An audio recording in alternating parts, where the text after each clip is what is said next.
NFC title game this Sunday night. Let's fucking go. Word.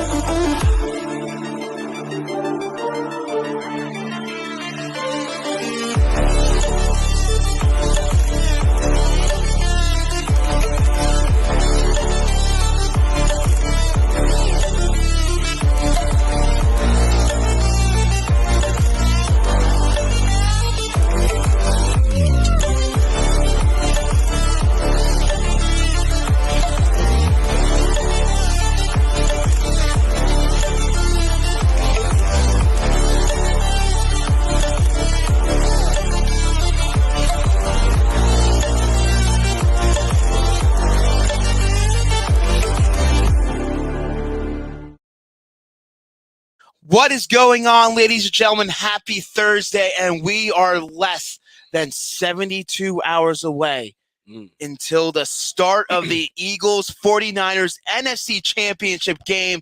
What a week, what a night. It's going to be a great game, Peanut. Yeah, I would say we'll get into that momentarily. We'll dive into last Sunday's game or Saturday's game a little bit of the dismantling of the New York Football Giants, the shitty New York Football Giants, and what a game for that. We'll also talk about, look, the NFL AP Finalist Awards were announced this week, and boy, we're going to get into that. A lot of disrespect for this NFC number one team in the NFC, Philadelphia Eagles. But, of course, we're your hosts, Eagle Jeff Warner, alongside the fantasy football champion, Peanut. King.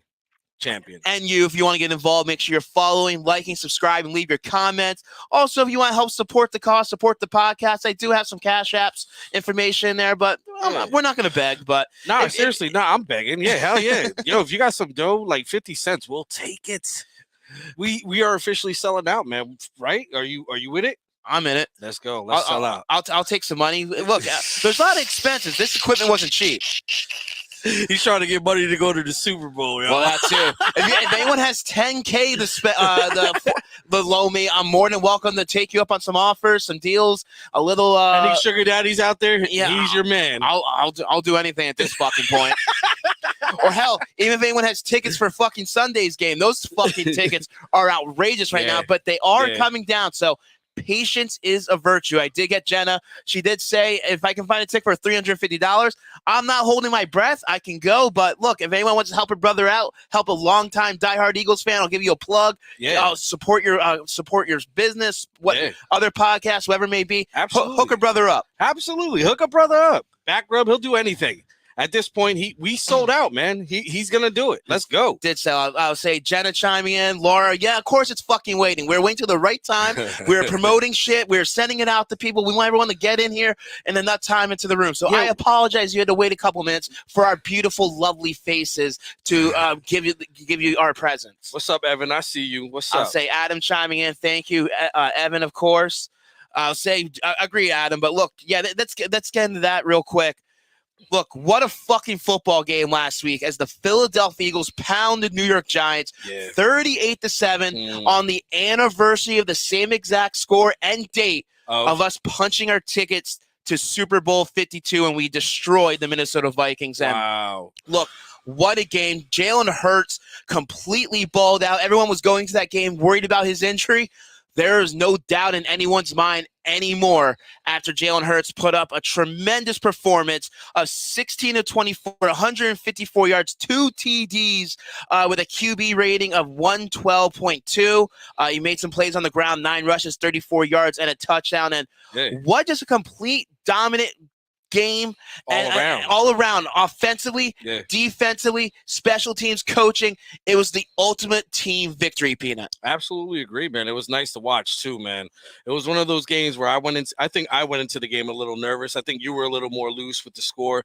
I told you. I was actually wrong. I said it was going to be close early, and the Eagles were going to pull away. The Eagles fucking dominated from out the gate. The first drive, the deep ball to Devontae Smith, getting AJ Brown involved early. Yeah. The running game, Kenneth Gainwell, what a game for him. We were talking about Boston Scott being the giant killer. Kenneth Gainwell showing his what he could do. Yeah. 12 carries, 112 yards, and a touchdown. Yep. With also a reception for 9 yards. So look, over 120 yards from scrimmage for Kenneth Gainwell, and he could be a huge factor for the Philadelphia Eagles offense going forward. Because look, Miles Sanders, he had a tremendous season, but you want to see what you have behind Miles Sanders. You want to see what you have with this running back and keeping these guys fresh. Right. And that's going to be a big focal point for this Sunday's game against the San Francisco 49ers and their tremendous front seven and that defense. Yeah, I agree with you.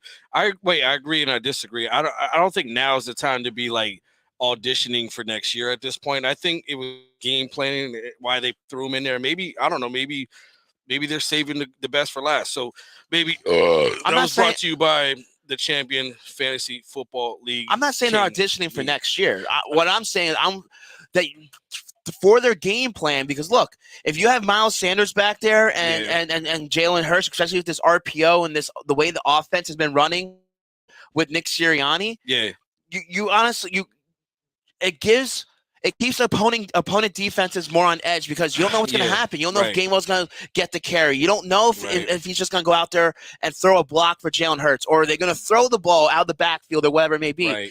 Kenneth Gainwell has shown that not just for next year, but for the rest of the playoffs, that he could be a force to be reckoned with in this offense, and it makes Miles Sanders more dynamic. Yeah. It makes Miles Sanders more. That they have options more than Miles Sanders out there. And when Miles Sanders gets the ball, he's going to be fresh. Right. They're going to know what's coming to him, and it keeps the opponent's offense or their defense, whether with game tape and game planning for Sunday's game with the 49ers, which is a tremendous defense. There's a reason why the 49ers are the number one defense in the National Football League. Yeah, they're no slouch, man. They're no slouch. They're no slouch at all. I would say Adam chime in. He wants to know, where's the Hurts meter now? Oh, that's actually a good question. Dude, it's off the fucking charts right now. Hold on. It's still Super Bowl. It stays Super Bowl, but it should be off the charts. It's completely off the goddamn charts. All right, let's move it. This is the first time it's moved. It's off the charts. Now it is officially off the chart, y'all. Nah, but yeah, to be honest with you, I expected to move this up and down, kind of fluctuate between the orange, yellow, and green, but all season long, man, Hurts has proven to be the guy. I mean, we have our franchise quarterback, so that's a good feeling to have. David Lopez chiming in. Sanders has come a long way this year. We were able to see him be patient and follow his blockers, run north to south instead of running east to west like his pass. And I agree. There's a reason why Miles Sanders had his first 1,000-yard rushing season and over 10 touchdowns, where last year he didn't have a single rushing touchdown all last year. Nah, either one or none. I'm not sure. It wasn't many, but even so, I agree. And we're not knocking Miles Sanders. No. I'm saying that Miles Sanders needs to be the focal point of this offense, especially out of the backfield, and that we have other playmakers. We have other players that can come in and fill a void. Mm-hmm. If for some reason Sirianni wants to use Miles Sanders in a different package or put Miles Sanders outside as a wide receiver or whatever it may be, you have options. It adds a different dimension. It absolutely adds a huge dynamic to this offense, and that's I feel this offense, it's going to be tough to stop on Sunday. I thought you were going to say the U word at first. No. I would say we keep on talking that this Sunday, we're going up against the number one defense in the National Football League. Look, the 49ers, they're going to be a tough challenge to the Philadelphia Eagles. And it's going to be a tough football game, which I agree. I'm not saying Sunday is going to be a blow. I'm not going to say it's going to be an easy task. There's a reason why the 49ers are in the position that they are in. No matter who is playing at quarterback, they are one of the more complete teams in the National Football League and one of the better teams that the Eagles have faced that are going to be facing this season. Right. But honestly, I feel we are better. Yeah, I think we're better all around the board. I really do. I agree with that. You're right. They're formidable. The defense is crazy. The offense has proven to move the ball when they need to move the ball. The Mr. Irrelevant has turned out to be pretty fucking solid. Good. You know, he's not great, but I mean, he what he's doing is he's playing mistake-free football, and he's basically he's doing with the offense what the defense gives him. And that's all they really need with the defense like that. I agree with that. And honestly, that's where I feel the difference in Sunday's game is going to be. Yeah. Look, you match up the teams side by side, and they're very comparable. You can choose one side over the other on a lot of different categories and positions. But honestly, at the quarterback position, the most important position on that football field is the quarterback position. And the reason why Jalen Hurts has been the MVP discussion all season. And look, I'm not saying Brock Purdy would have been a MVP candidate if he played the whole season. But look, Brock Purdy is no Jalen Hurts. No. Jalen Hurts, everyone wants to say that Patrick Mahomes is the best quarterback in the National Football League. And don't get me wrong, he is. He is. But when you look at the stats comparable next to Jalen Hurts, you see very comparable numbers. You see they're very close in completion rating. You're seeing very close in the deep ball, deep passes down the field. You're seeing a lot of different dynamics. And Patrick Mahomes, he scored Jalen Hurts in the total touchdowns. But he also played in 4 more games. The reason why Patrick Mahomes is getting the MVP, which we'll discuss in a little bit, is because, well, not just because of the injury, but Patrick Mahomes is a household name. He's always been the MVP discussion year in and year out. And he also put up the numbers he did without his number one playmaker in Tyreek Hill. So I feel there's a lot of respect and a lot of there was doubt going into the season. Can Patrick Mahomes live up to the potential or live up to the expectations of still playing at that high of a level? And he absolutely surpassed that. 100% agree with you. But I mean, let's not take away from Kelsey. I mean, like, not our Kelsey, but Patrick Mahomes Kelsey. I feel like Kelsey has really filled in that role as the number one playmaker on that team. So, I mean, let's face it, he has the best tight end playing for him in football. So Negatron has spoken already. It's not even Sunday yet. Is it? I don't get over cocky yet, Jeff. Look, if you watch football, you would know that these two teams are evenly matched. And I'll say, like I said before, you can choose one side or the other in a lot of categories, but the quarterback position, there's no doubt that Jalen Hurts is the better quarterback. David chiming in again. We have 4 runners. That's huge help. I agree. Hell yeah. Evan, the worst news I got to tell you is that I like the San Francisco now. He's banned. No, he doesn't mean that. You're banned, Evan. Take that back. You're banned, Evan. Adam asking, is Sanders better than Barkley? Oh, that's a good question. I will not say that. I will not say that yet. Look, Miles Sanders has been. I can't just look at numbers. I just can't look at.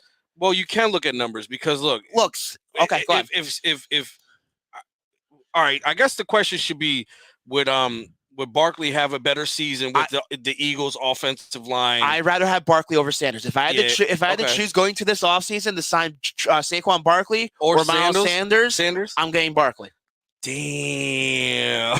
Nothing against Miles Sanders. Because you're going to pay the same price, or at least the same price. Barkley's going to be a little bit higher. Yeah, but he's injury prone. So is Miles Sanders. I wouldn't say injury prone. Yeah, he's had a couple unfortunate injuries over the last couple seasons. But look, this past year he showed played the whole season. He played the whole season. He was able to overcome that. Mm-hmm. And look, a lot of those games early on, they were a team that were playing from behind. And I'm pretty sure he still had top 5 rushing yards. But you know what? I think I would go with Sanders, man. I honestly would go with Sanders, man. I don't know. Like, I see what you and Barkley's more dynamic out the backfield. With the catching. Sanders can be too out of Penn State coming out of college. Yeah, that was the part of the game that the Eagles are hoping they would get more out of Miles Sanders, and he's done well with that this season. I feel that sort of got taken away with him because of the RPO effect to our offense. So perfect, except for that aspect. That's it. I just love Barkley's ability. I love his speed. So do I. And I love how which Miles Sanders has adjusted well to. You should.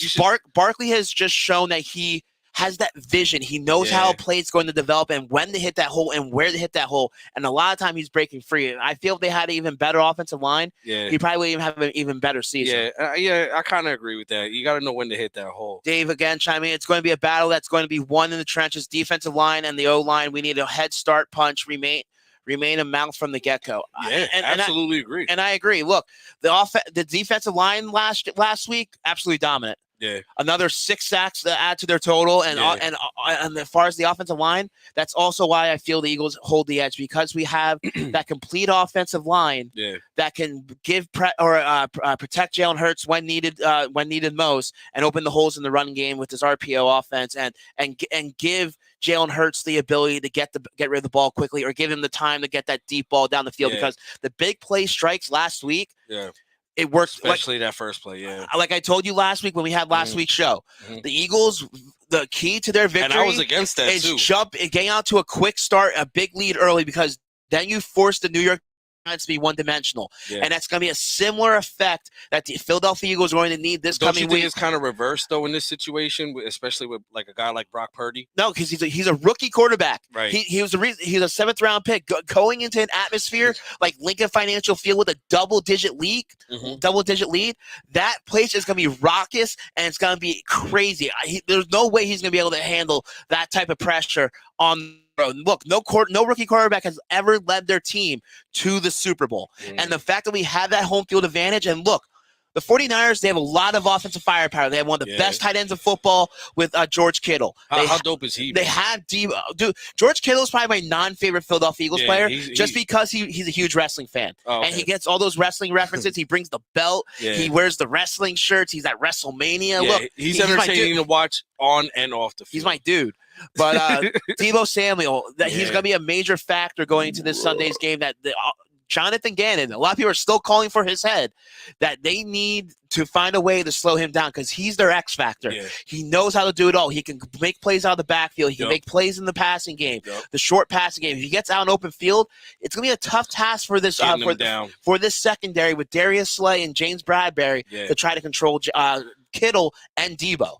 They're both physical. Debo is one of those guys when he gets the ball, like you have to gang tackle him. You can't just you can't go for his legs. You can't just try to take him down. So I agree with that 100%. Like this team is basically this team is lacking nothing except for maybe the quarterback. Big playability from the quarterback from a 49ers aspect of it. So shout out to all you fake ass 49er fans in Pennsylvania. You got a good team. You know, maybe you have a great quarterback. We'll find out. I wouldn't say he's a great quarterback. I wouldn't say he's a bad quarterback. Yeah. If I got to see a full season with him, then I can get a better judgment. Look, he's done a great job. He's led this team so far because the 49ers, they have a great team, and a lot of people feel like the 49ers, their offense is built around their system. Yeah. And you get the right quarterback in that system, and they're finding ways to succeed. Right. And Brock Purdy, he's done a tremendous job. And the thing that the Eagles have to limit, the one way that Brock Purdy and the 49ers offense and Kyle Shanahan are going to find ways to control the Eagles defense, they're going to get rid of the ball quickly. Which works for this defense. Especially with Debo and Kittle. They want to get them out open space with their short slants, the short routes, get the ball in their hands and get the yards after the catch and continue to pick up first down after first down. And that's the ways they've been finding ways to win game, especially when they were able to trade for Christian McCaffrey. Yeah. That just added a whole nother dynamic to their running game and to their offense. And they're finding ways to win football games with what they have. Listen, they move the ball. They control the clock. They don't turn the ball over a terrible amount of times. The defense is great. Like, this team is a good team, man. Like, no offense to Brock Purdy. I think you could put anyone in this situation, and that's why Garoppolo looks so well. You know what I mean? Like, it's the same formula. Just don't turn the ball over, run the ball, control the clock, and let the defense kind of dictate what the offense does on the other side. David chiming in, Patrick Mahomes is cool, but he's nothing on Joe Burrow. Look, Joe cool, Burrow, he's been tremendous, but there's a reason why controversy already. There's a reason why Patrick Mahomes is consistently MVP or runner-up to MVP year in and year out, especially without his number one wide receiver in Tyreek Hill. He was still able to put up the numbers that he did and lead the Kansas City Chiefs to the NFC Championship game. Yeah, listen. And Burrow, he's tremendous. But what would Joe Burrow be without Jamar Chase? What would Joe Burrow be without an offensive line? And we saw that last year in the Super Bowl. There's a reason why they got demolished by the. But you can say that about any quarterback. What would Jalen Hurts be without Devontae Smith? What would Jalen Hurts be without Dallas Goedert? But you still got to have that pedigree to be that game-winning. Some quarterbacks have the it factor. But Patrick Mahomes was able to do without all that. He throws balls like this, bro. No quarterback does that. That's why he's a goddamn magician. Between the legs. They did Ring Around the Rosie and still, you know what I'm saying? Like, I don't know, man. Patrick Mahomes right now at this point in his career is at the pinnacle and the prime, and he, for quarterbacks, is the LeBron James of what that is. So, we already addressed this. Adam chime in. We have to be turnover free and get pressure on Purdy, which absolutely. I would say I've been saying all off season, or sorry, going into the postseason. All off season. Like he's been doing it for 2 years straight. That this team, the only ones that are going to stop the Philadelphia Eagles from going the distance is themselves, but with mistakes, with turnovers and penalties. And so far, last week's Last week's game, they did not do much of that.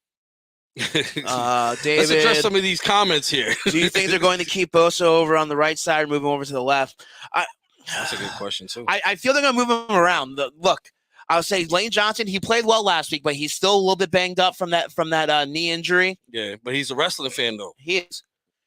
So he didn't think I knew that. And then Mailata has played well overall, but like you said, he hasn't lived up to the potential of the hype that we expected from a premier left tackle. And for the 49ers defense with D'Amico Ryans, a former linebacker here at Philadelphia. D'Amico Ryan. I feel he's going to try to find ways to disguise Nick Bosa in that defensive scheme and move him around and try to find ways to attack this Eagles offensive line and try to control him and bring different blitz packages. Now, everyone keeps on talking about that the 49ers are this heavily blitz football team. No. It's actually been reported and broken down by Pro Football Focus and all these other statisticians.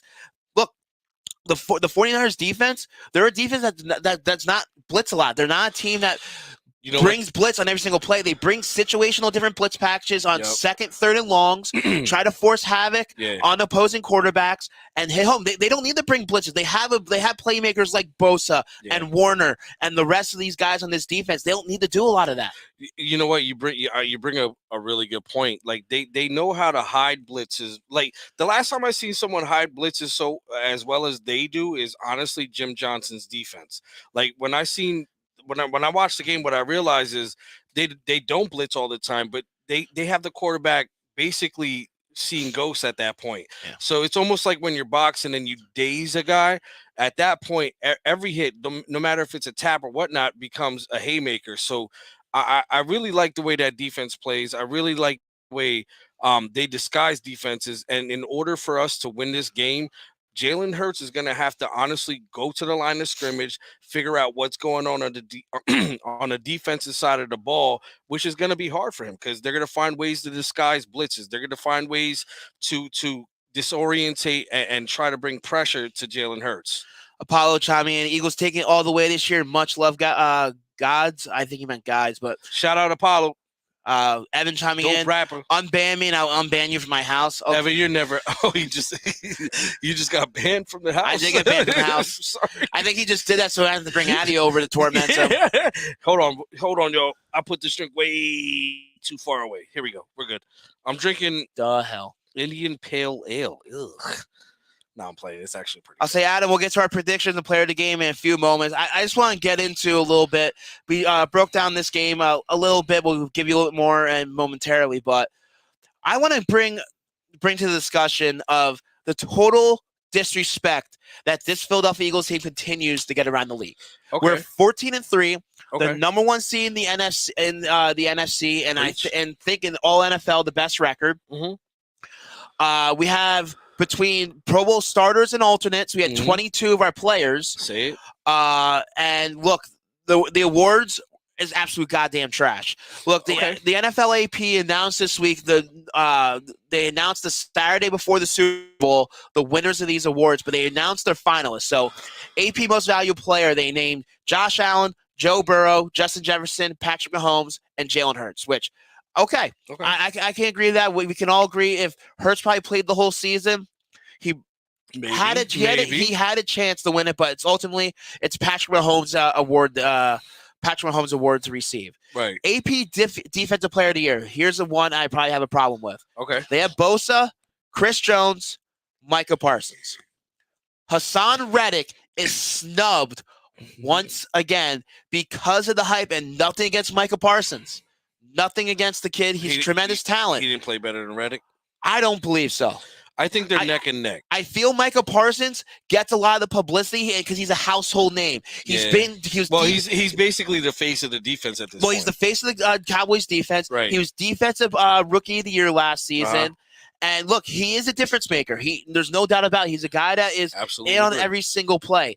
But Hassan Reddick, pretty much almost in every single statistical category, has outperformed Michael Parsons. And Hassan Reddick, I believe, has played less snaps than Michael Parsons and has still put up those numbers. Hassan Reddick is so essentially, Michael Parsons got Hassan Reddick's spot. Chris Jones, defensive tackle, he's always a guy that's always been a force on that defense. So Nick he gets the Nick recognition, and same with Nick Bosa. Yeah, I can see where. And I'm not saying Hassan Reddick would have won it because I ultimately think it's Nick Bosa's job. He should have. Yeah, I got you. But he should have been at least. Talk on the about a guy fucking we got to finalists. re-sign, man. Like, it's gonna be. We better get to the Super Bowl. Offensive Player of the Year: Tyreek Hill, Justin Jefferson, Patrick Mahomes, Jalen Hurts. This is the award that Jalen Hurts might actually win. Because look, Patrick Mahomes, he's ultimately going to get MVP. Mm-hmm. A lot of the time, unless a player has a record break and they break like every record at their position, it's usually always the quarterback position gets the MVP. Right. And then Offensive Player of the Year is usually the running back, the wide receiver, or another quarterback that had a tremendous year. You think hands down is going to go? Like the year, Michael Vick, he got offensive player of the year, and I think comeback player of the year. I think Jalen Hurts should get it because without. Continue on. Offensive rookie of the year: Brock Purdy, Kenneth Walker, Garrett Wilson. Don't have a problem with any of that list. Brock Purdy, you know. It might go to. I think it might go to Kenneth Walker. But you know what I'm saying? Like, continue on. AP Defensive Rookie of the Year: Sauce Gardner, Aiden Hutchinson, Tariq Woolen. Okay, good list. Right. Another one I have a problem with. AP Comeback Player of the Year. This one I have a problem with. Saquon Barkley, Christian McCaffrey, Geno fucking Smith. Well, hold on. Simmer down now. No, Geno Smith, I don't have a problem with at number 3, but at number 1 should be the one person that deserves that, and is BG. Absolutely. BG and the reason why I had a problem with Geno Smith, typically this award is coming from players that had a major injury the last year and they had to come back and overcome it. His feelings were hurt for at least 2-3 years. Fucking apparently. You know what I'm saying? And I think what's most astonishing, that Brandon Graham, at his age, at 35 years old, having another major injury and surgery last season, to come back and have double-digit sacks as a role player. Go ahead, preach. Double-digit sacks as a role player. Not even essentially, I think he still got the starting nod for a lot of times, but he still was a guy that was only on the field, I think, 25 and 30% of the defensive snaps. And they have that type of production at his age, and to fight back and overcome all that adversity from that injury, it's a complete fucking lack of disrespect. No, I definitely agree with you, man. Honestly, next time you see whoever voted, we should just punch him in the face. You started. AP Coach of the Year: Brian Dable, Sean McDermott, Doug Peterson, Kyle Shanahan, and Sirianni was originally on the list, but they narrowed down the top 3. Okay. And Sirianni was not on that list. I don't like that list. I think it was Dable, McDermott, and Peterson were the top 3 finalists. I think Nick Sirianni should get that one. Honest to God, dude, it's a load of crock. It's a complete load of crock. You have the best team in the National Football League. Your second year as a head coach. You have the number 1 seed. You're leading your team to the NFC Championship game, and you're not even a goddamn finalist? Are they not giving him the props for that because of what the general manager did, though? I don't fucking care. You know what I'm saying? Maybe that's what they're basing it on. If that's the case, you're loaded with talent. So if this is the case, you shouldn't have Sean McDermott on the list. Yeah. Look, Dave, I agree. Look, first-year head coach leading his team. Leading the Giants to the playoffs. Doug Peterson, first year with the Jaguars, leads his team to the playoffs. Okay, they have limped into the playoffs. They didn't just march into the playoffs. Right. He still got in. He still led them. He still led them to the playoffs and a winning record. Right. Look, fucking Nick Sirianni should be a finalist. I don't 100% agree with that. And I'm tired of the lack of disrespect that this team continues to get around the national media and around the league, that we're not getting the props we're doing. Ultimately, these guys, they don't really fucking care. All they care about is hoisting that Vince Lombardi trophy and winning the Super Bowl, and that's going to be the ultimate slap in the face to all these doubters out there and proving them wrong that, look, this team is the best team in the National Football League. Who cares about these fucking regular season awards? It's the postseason awards that matter most. There's only one award that matters, and I think that's what Jalen Hurts is on at this point. I'm hoping he's motivated. You know, what is it?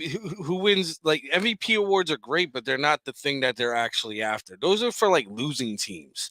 Losers care about that. We care about that one, right? Jeff, what's funny is I keep looking at Jeff's screen and there's a piece of bread or something right over my face. My face. There's a little piece of bread on my face on your computer screen, bro. There's not bread. I don't know what it is. What is it? You need to get your fucking glasses on, bro. Nah, bro. I'm looking right at it. There's nothing there. Look at my face. There's something there. There's nothing there. Oh, I guess I need glasses. Yep, there it is. You cleaned it off. Oh, whatever. Your son wants to know, do I say dumb things? Do you say dumb things? Yes. Hell yeah, all the time, Evan. Way too many times. Way too many times. Bunch of haters. Yo, haters gonna hate, man. But look, final few moments here on Birds, Beers, and BS. We'll give you our predictions, player of the game. Who is going to Phoenix, Arizona, besides me, of course? Yeah. So please, actually, yeah, let's plug that shit. Yo, we recently just sold out. So please donate whatever money Jeff got going on for his trip. And if you have the number for the Illuminati, please pass it on to me. We'll give him a call. We'll hook you up, bro. I'm gonna start a GoFundMe. I'm stupid that low. The wife wouldn't let me go to the first Super Bowl. All we need is $150 on top of the $350 that you already got for the next game. We're good. I need $10K for the Super Bowl. Yeah. But that might happen. Yeah.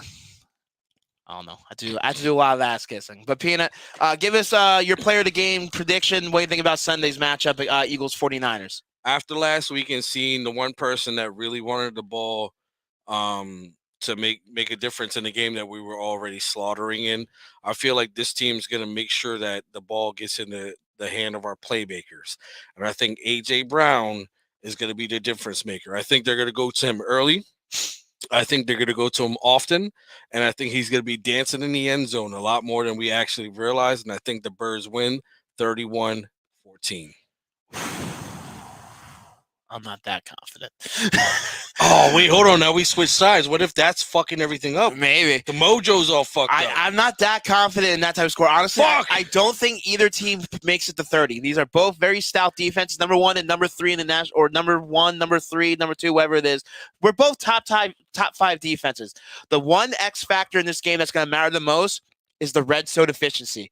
We cannot be the Dallas Cowboys and rely on field goals to win football games. We have to punch it in for touchdowns, and I feel with the playmakers and our MVP quarterback and Jalen Hurts under the helm, we're going to find ways to do that. Because, look, the 49ers, yes, they're giving up the least amount of points a game, but the points they are giving up are in the red zone and big plays. They're a very stout defense between the 20s, but once you get inside that 20-yard line, they fold. Yeah. So, look, I feel that the quarterback position is ultimately going to be the difference in this football game. Jalen Hurts has shown that he can be off the charts, an MVP caliber quarterback, and with the playmakers, with A.J. Brown, Devontae Smith, Dallas Goedert, Kenneth Gainwell, Miles Sanders, and all the boys out there, that this offense is going to play well.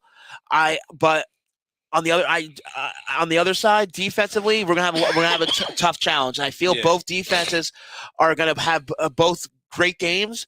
It's gonna come back to the quarterback that makes the least amount of mistakes, and whichever's offense makes the least amount of mistakes in the turnover battle and the red zone. So I do have us winning this one. Okay. As scared, sure didn't sound like as scared as I am going to this game against a tremendous 49ers team, but history's on our side.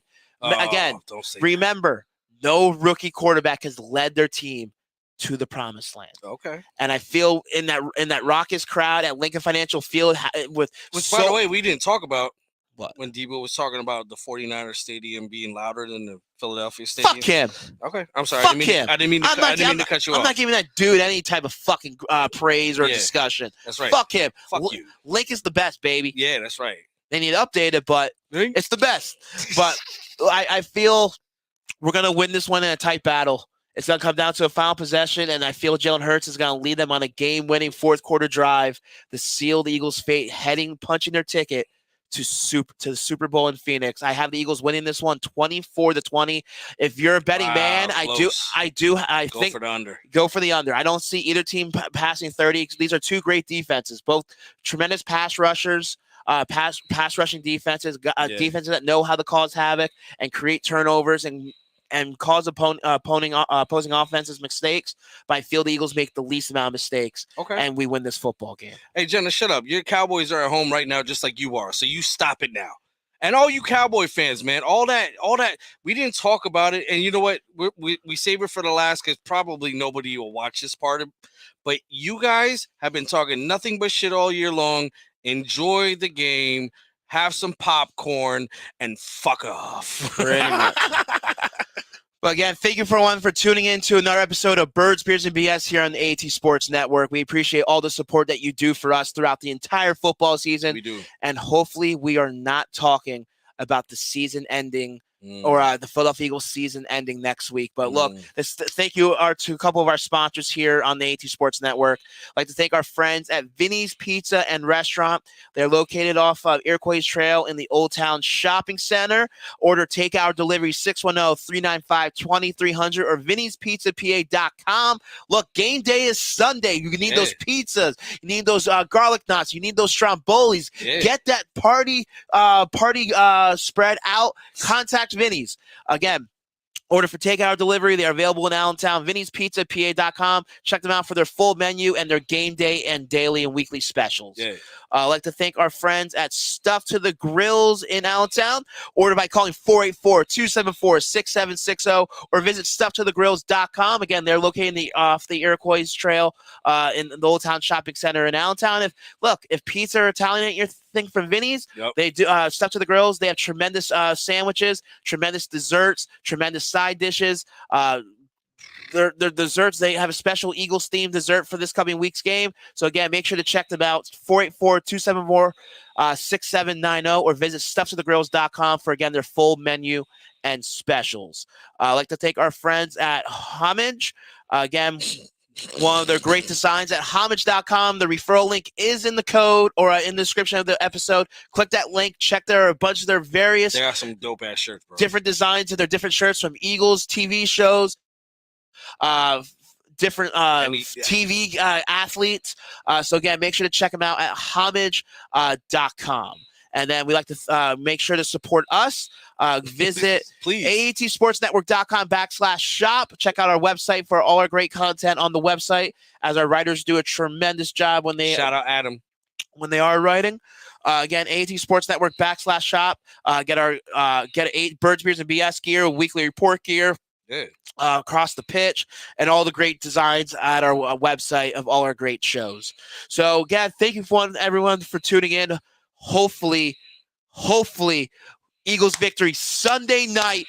Hopefully 3:00 kickoff Sunday evening. We're gonna be partying in the streets, getting crazy, getting loud, getting hammered, and hopefully talking about an Eagles Super Bowl preview in the next coming weeks. Again, we are your host, Eagle Jeff Warner, alongside Peanut. Follow me on Twitter at Jeff Warner Jeff Warner NFL, AAT Birds, and also AAT Sports _ on Twitter, Instagram, and all those fine, dandy social media sites. Good job. See if there's any final. Gonna be calling us see if there's any final comments. Oh, Evan, Jenna, shut the hell up. Shut the hell up. Well, or Jenna, you're in my home too, Peanut. LOL. I'm right downstairs, Jenna. Go 49ers. My bank account needs you. You're not fucking wrong. Otherwise, I'm taking a lot of credit card debt along with me in the next couple of weeks. She's only saying that because I know why. Laura, last game of the year. So, yep, that means we're winning the fucking Super Bowl. Miss Negatron. But look, thank you for everyone for tuning in. We'll be back next week regardless. Maybe. No, we'll be back. If we fucking lose, maybe we'll trash it. But again, make sure you're following, liking, subscribing, especially YouTube. When we go live, when all our shows go live, you get the notification. Check it out. Thank you again for everyone for the support. Give us money. Yeah, if you as we end every single show, I need the money for Super Bowl, baby. Super Bowl bound Eagles. Let's fucking go. Let's go. And every show here on Birds, Beards, and BS. Drink them if you got them. I'm sorry I cut you off. What the fuck, he we said. didn't do it in time. Peace.